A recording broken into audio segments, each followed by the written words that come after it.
مہر کے لب کانپتے ہیں، جیسے برسوں کی چھپی ہوئی خواہش کسی نے پہچان لی ہو۔ وہ ہلکی سی ہنسی میں اپنا سکوت توڑتی ہے اور کہتی ہے، شاید تم ٹھیک کہتے ہو، مگر ہر کوئی خواب کو سنبھال نہیں سکتا۔ رات کی خاموشی میں یہ جملہ ارمغان کے دل پر ایسے گرتا ہے جیسے کسی نے برسوں سے سوکھے صحرا میں بارش کی پہلی بوند ٹپکا دی ہو۔ وہ اسے غور سے دیکھتا ہے، ایک ایسی نگاہ سے جس میں سوال بھی ہیں اور تسلی بھی، لیکن ہر خواب سنبھالنا ضروری بھی نہیں، کچھ خواب بس جینے کے لیے ہوتے ہیں۔ مہر نظریں چرا لیتی ہے۔ اس کے سامنے خالی سڑک پھیلی ہے جس پر اس وقت کوئی نہیں، صرف بجلی کے کھمبوں کی مدھم روشنی اور دور سے آتی ہوا کا شور۔ وہ 20 برس کی عمر سے خواب دیکھ رہی ہے کہ کبھی اپنی پینٹنگز کو ایک بڑے شہر کی گیلری میں لگائے گی، مگر ہر کوشش جیسے ناکامی میں ڈھلتی گئی۔ اور آج وہ اس اجنبی کے ساتھ ایک پرانی بس اسٹاپ پر اپنے دل کے سب سے چھپے راز بیان کر رہی ہے۔ ارمغان ہنستا نہیں، ٹوکتا نہیں، بس سنتا ہے، جیسے وہ برسوں سے اسی لمحے کا انتظار کر رہا تھا۔ میں نے انجینئرنگ پڑھ لی، نوکری کر رہا ہوں، سب کچھ ٹھیک ہے، مگر دل اکثر شور مچاتا ہے کہ یہ میرا راستہ نہیں۔ کبھی سوچا تھا مصوری کروں گا، کبھی کہانیاں لکھوں گا، مگر پھر گھر، ذمہ داریاں اور وہ سب چیزیں جنہیں دنیا حقیقت کہتی ہے، انہوں نے خواب چھین لیے۔ مہر چونک کر اس کی طرف دیکھتی ہے۔ یہ پہلا شخص ہے جس نے اس کے دل کی زبان سمجھی ہے، اور اس کے چہرے پر ایک ایسی خاموش مسکراہٹ آ جاتی ہے جو ارمغان کو مزید قریب کر دیتی ہے۔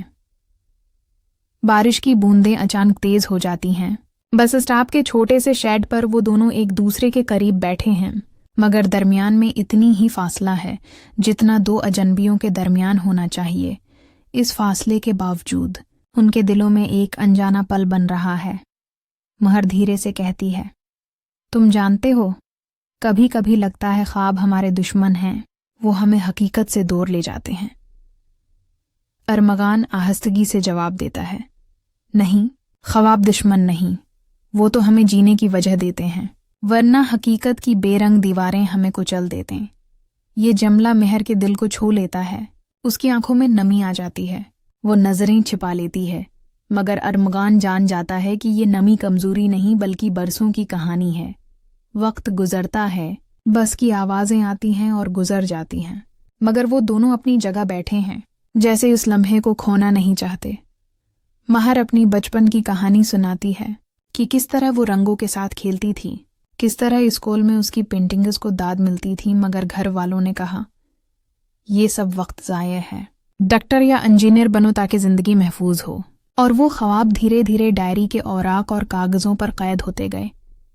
ارمغان سنتا ہے اور کہتا ہے، محفوظ زندگی ضروری ہے، مگر زندہ رہنے کے لیے خواب ضروری تر ہیں۔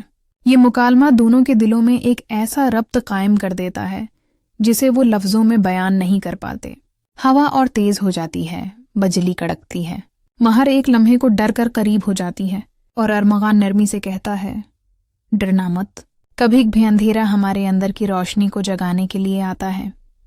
اس جملے پر مہر کے ہونٹوں پر ایک خاموش مسکراہٹ کھیل جاتی ہے، اور وہ سوچتی ہے کہ شاید خواب بانٹنے کے لیے صحیح لمحہ یہی تھا۔ رات گہری ہوتی جاتی ہے اور باتوں کا سلسلہ بڑھتا ہے۔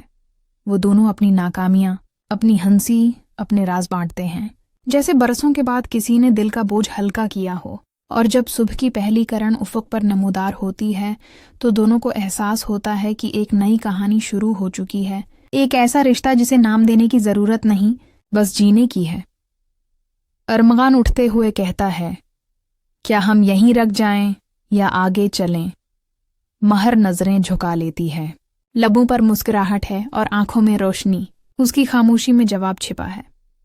وہ دونوں ایک ساتھ بس میں بیٹھتے ہیں، اور یہ سفر صرف ایک منزل کا نہیں بلکہ ایک نئی دنیا کا آغاز ہوتا ہے، جہاں خواب دشمن نہیں بلکہ ساتھی ہوتے ہیں۔